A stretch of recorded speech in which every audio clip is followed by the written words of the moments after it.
കുറച്ച് സമയം മുന്നേ ലൈവില് ജിൻഡോയും ഗബ്രിയും തമ്മിലൊരു ചെറിയൊരു തെറിവിളി ഉണ്ടായി. ബിഗ് ബോസ് കൊടുത്ത ഒരു ടാസ്ക് ഉണ്ടായിരുന്നു, വസ്ത്രങ്ങൾ ഉണക്കി തുടച്ച് ക്വാളിറ്റി ചെക്ക് ചെയ്യാൻ കൊടുക്കുന്ന ഒരു ടാസ്ക്. അതിൽ ക്വാളിറ്റി ചെക്കറായിരുന്നു ജിൻഡോ. അങ്ങനെ ഗബ്രിയുടെ ടീം കുറച്ച് വസ്ത്രങ്ങൾ കൊണ്ട് ക്വാളിറ്റി ചെക്ക് ചെയ്യാൻ കൊടുത്തു.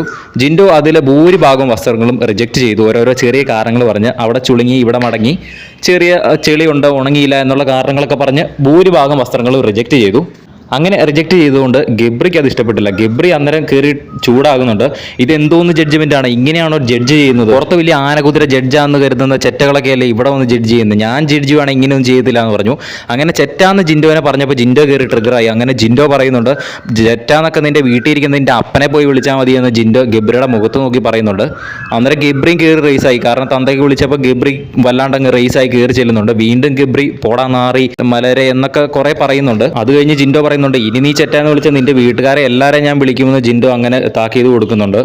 നൈസായിട്ട് തന്തയ്ക്ക് വിളിച്ചതാണെങ്കിലും തന്തയ്ക്ക് വിളിച്ചതാന്നുള്ള രീതി തോന്നത്തില്ല. കാരണം ഇനി എന്നെ ചെറ്റ എന്ന് വിളിക്കരുത് എന്നതിനുള്ള ഒരു താക്കീതായിട്ടാണ് ഞാനതിനെ കണക്കാക്കുന്നത്. കാരണം തന്തയ്ക്ക് വിളിച്ചതായിട്ടല്ല അത് തോന്നുന്നത്. ഇനി വിളിച്ചു കഴിഞ്ഞാൽ നിന്റെ വീട്ടുകാരെ മൊത്തം വിളിക്കുമെന്നാണ് പറഞ്ഞത്. മാത്രമല്ല ചെറ്റയെന്നൊന്നും എന്നെ വിളിക്കേണ്ട, അത് നിന്റെ വീട്ടിൽ ഇരിക്കുന്നവരെ പോയി വിളിച്ചാൽ മതി എന്നാണ് പറഞ്ഞത്. അല്ലാണ്ട് അവരുടെ വീട്ടിൽ ഇരിക്കുന്നവരെ ഇന്നതെന്ന് പറഞ്ഞ് ചെറ്റ എന്ന് പറഞ്ഞ് വിളിക്കുകയല്ല ജിൻഡോ ചെയ്തത്. അതുകൊണ്ട് തന്നെ ഈ ഒരു കാര്യത്തിൽ ന്യായം ജിൻഡോയുടെ ഭാഗത്ത് തന്നെയാണ്. എത്രയൊക്കെ വീട്ടുകാർ മൊത്തത്തിൽ എതിർത്ത് നിന്നാലും ജിൻഡോയുടെ ഭാഗത്താണ് ന്യായം. അതുകൊണ്ട് തന്നെ ജിൻഡോയ്ക്ക് ഒരു രീതിയിലുള്ള നെഗറ്റീവും ഇതുകൊണ്ട് വരത്തില്ല.